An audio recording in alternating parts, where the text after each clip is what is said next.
Number 28. Write the formulas of the following compounds. And then we have A through F. Okie dokie, easy enough. We've already done tons of problems like this, and there's more to come. So if you need practice or more practice, always go to those. I'll be there for you guys. All right? So let's get started. First things first, in order to figure out how these or what these formulas are, we always have to take it from the top, whether a compound is ionic or whether it's covalent. Remember, an ionic compound is always between a metal and a nonmetal. There are exceptions, but for the general premise, it's going to be a metal and a nonmetal. All right, covalent compounds are multiple nonmetals. So if you see a metal, especially if you see a metal, it's automatically an ionic compound. So let's get started. A. Barium chloride. Well, where's barium and where's chlorine, which is the chloride, right? Barium is over here, and barium is a metal, so it's got to be ionic. So now that we have that figured out, how do we name ionic compounds? Well, we use the crisscross method. In this case, the crisscross method comes from the oxidation states. And the oxidation states is just a fancy way of saying charge. So we need to find out the oxidation states of our elements. And we've seen these before. It's just a nice trend that goes like this. Group 1 will always be a +1 charge. Group 2 is a +2. Group 13 is a +3. Group 14 is a ±4. And then you backtrack. -3, -2, -1, and 0. The transition metals, unfortunately, do not have any trend, but there is another way that you can find out their charges, which we may see later, but if not, definitely in other problems. So, barium is over here. Barium is in group 2, so it's a +2 charge. So, barium is Ba, and that's a +2. Chloride comes from chlorine, and chlorine is over here. Chlorine is a -1 charge. So, -1.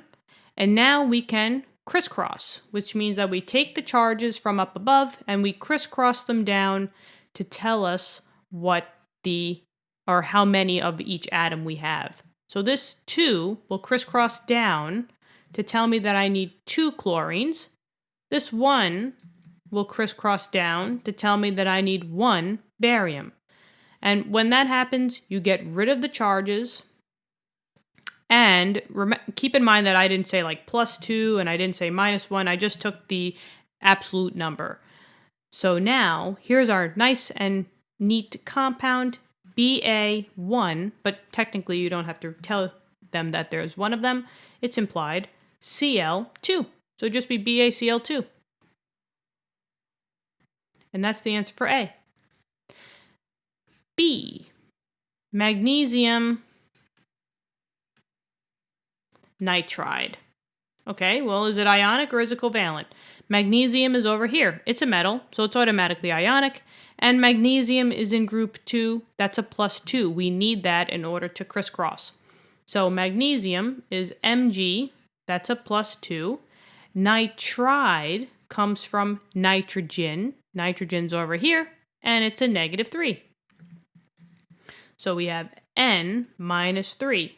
Now we take those charges and we crisscross them. This 2 from magnesium tells me that I need 2 nitrogens.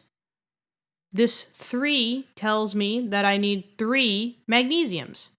So, and I look here, now just remember that for ionic compounds, you always simplify if you can.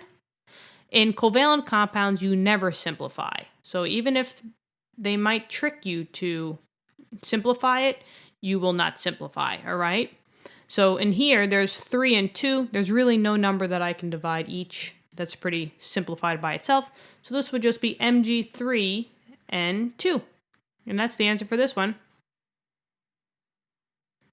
Okay, next, I'm just going to erase this, and then we will write the next one.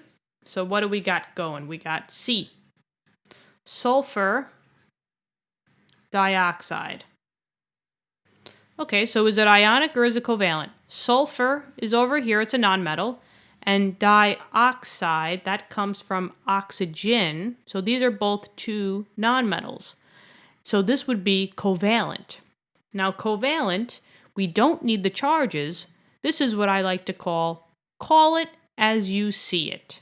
You literally will just write how many of each atom they tell you.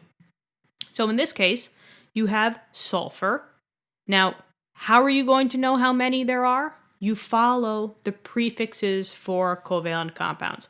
And if you do see a prefix, for in this case, it's di, right? If you see a prefix, that will always be covalent compounds. Now, if you only have one of your first element, and which is sulfur here, you don't have to say mono. You only say mono for the second element if you have only one of them. Kind of like carbon monoxide. You had one oxygen monoxide. But in this case, you just have the one sulfur, right? And now here they're telling you that you have dioxide, 2 oxygens. So it would be just SO2. And that's the answer for this one. Let's try it out for D. Nitrogen trichloride. Well, let's see. Nitrogen's over here. That's a nonmetal. And chlorine is over here. That's also a nonmetal. So that's one way of saying that this is a covalent compound. But also I see the word tri. And tri is 3 in our prefix land of chemistry. And that's part of covalent compounds. So call it as you see it. Nitrogen is just by itself. There's no dinitrogen or hexanitrogen or anything like that. So that signifies that I only have one nitrogen.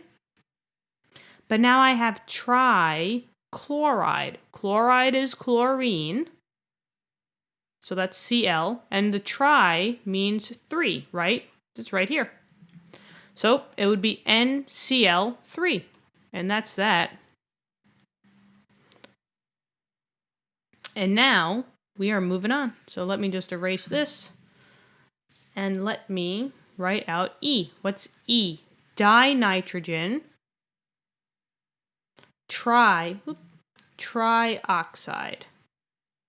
So I have nitrogen and I have oxygen because oxide comes from oxygen. So once again, it's nitrogen and it's oxygen. They're both nonmetals, so it's covalent. And also you see the prefixes, so that could also mean that it's covalent. So this is the call it as you see it. Dinitrogen. Di means 2. So how many nitrogens do you have? 2. So it would be N2. Trioxide. Oxygen means O. Tri means 3. So it'd be N2O3. This is simplified, so you don't have to simplify that one anymore. And that gets rid of that. And now we're at the final one, F. Tin 4, Roman numeral, so that's something new for this question. Chloride. All right, well, tin sounds like a metal, but let's just be certain. Tin is over here. Okay, so tin is definitely a metal, right? It's in the yellow. So in this case, it's going to be ionic, which means that we need to know the charges because we got to crisscross. So tin is SN. And now, well, I can go by this, right? By saying that it's a +4 or it could be a -4. But I want to say star tin. Tin and lead. They are metals that are in group 14, but they act like transition metals. They can have many different oxidation states. Hence why we need the Roman numeral. You will pay more attention to the Roman numeral than the number that they give you here. This Roman numeral always tells you the oxidation state or the charge of the metal. So by this being a 4, this is telling you that tin was a +4. Now, in this case, yeah, okay, they said that it was a +4 here. But let's just pretend that maybe this was tin 2. You would have to say that this is a 2 and not go by this trend. So the Roman numeral is much more important than the oxidation trend for these two metals. So just pay attention to that. So tin is a +4. Chloride comes from chlorine, so that's Cl. And Cl's over here, it's a -1. So We have that. And now we can crisscross. The 4 tells me that I need 4 chlorines. The 1 tells me that I need 1 tin. And I have a 1, so that means that it's an empirical formula. So it would just be SnCl4. Remember, when you do this, the oxidation trends go bye-bye, right? So this would be the answer for the last one. So SnCl4, and there you go. That's the answer for this. 28 is done. Guys, we are almost done with, with all the questions for nomenclature. So hang tight, stay with me if you need more practice. If you haven't done the ones before, you could always go back. I'm always there for you guys, helping you along the way. Thank you so much for tuning in and staying to the end. If you want to, you can click subscribe. You can like the video, whatever you would like. We appreciate whatever you guys would like to do. So thank you so much for that.